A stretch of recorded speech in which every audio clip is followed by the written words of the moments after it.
Good morning, everyone, and welcome to a very special cast. This is the first game that I've had the privilege, the pride, the pleasure of casting that is not one of my own games.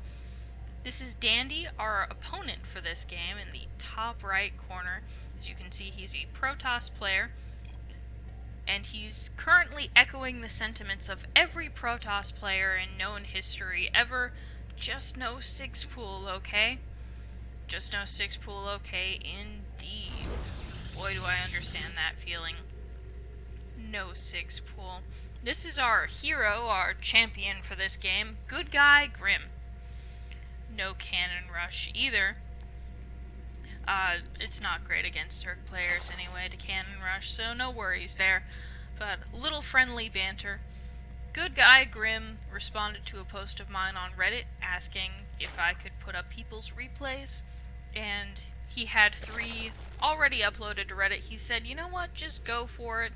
And I actually chose this one because as I was skimming through the posts that he had originally posted his replays in, I saw the phrase, "This is the one most likely to satisfy." And goodness, how could I not pick this one after a description like that? You'll see a little scouting from our Protoss player, and a little bit of worker chasing here. He's got 2 drones here, probably to keep him from preventing this expansion to a second, which is very successful. Dandie does see the expansion, which is a big relief for Protoss because it usually means the pool isn't up, and he would have seen that the pool wasn't up when he ran around in this base up here, so whew, Dandie can breathe a sigh of relief. You'll note that he has a gateway, which Grim is just spotting now. So he seems to be honoring the gentleman's agreement of no 6 pool, no cannon rush. So they are both men of their words, men of honor.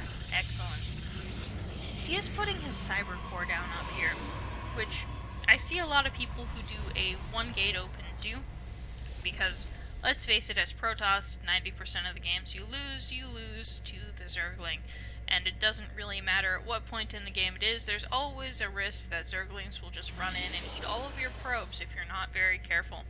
So you always want to have these little wall-offs. But this is very easy to snipe right here at the top of the ramp. I usually do a 2 gate open and put this back.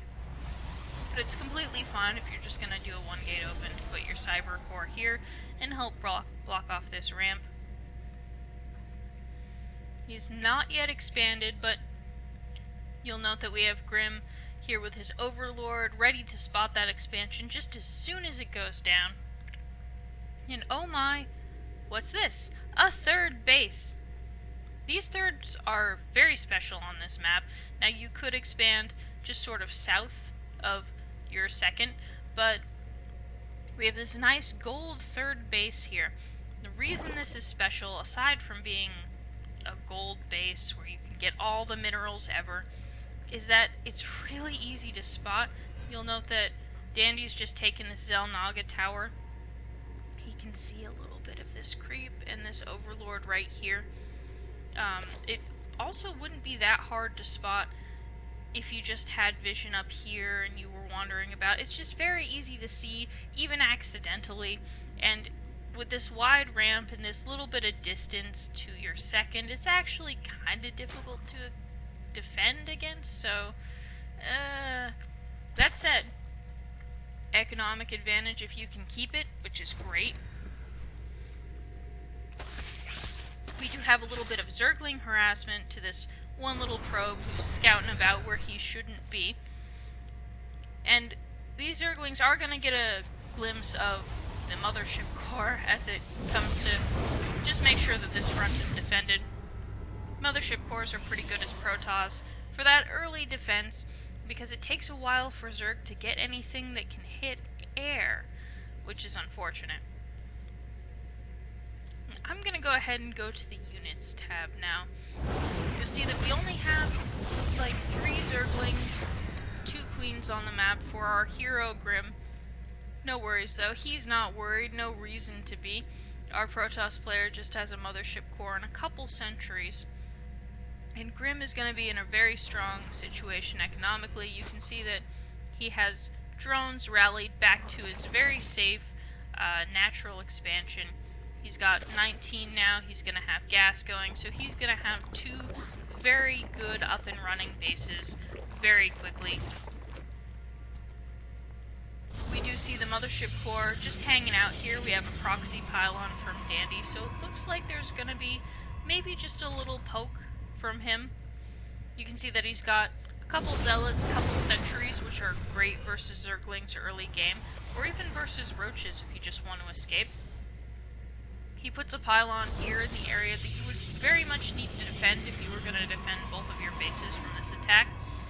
And I think with just the 2 Zerglings here, letting this base fall is probably the very correct decision. Go ahead and let the Queen take some shots here, but this base is going to wind up falling. You will note that the Protoss sort of anti-force fields himself, and that he keeps his own units out of the base that he's attacking while he's attacking it, which is probably not the best way to go.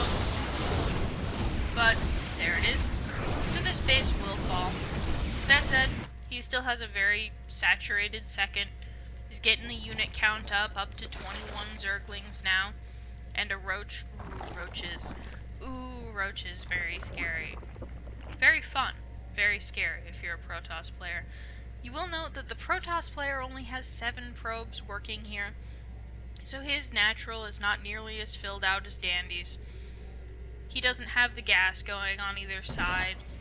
He does have the gas down here. It looks like, he mass recalled his little force that was out here by his proxy pylon.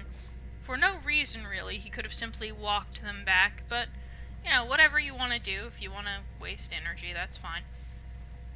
These proxy pylons are going to get taken out, which supply blocks our Protoss player.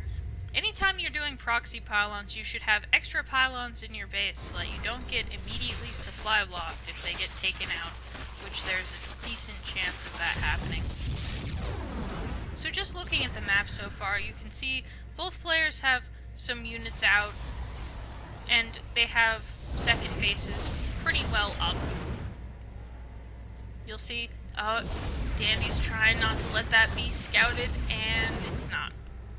Now, the one thing I do want to say is that Grim's Overlord placement could be a little better.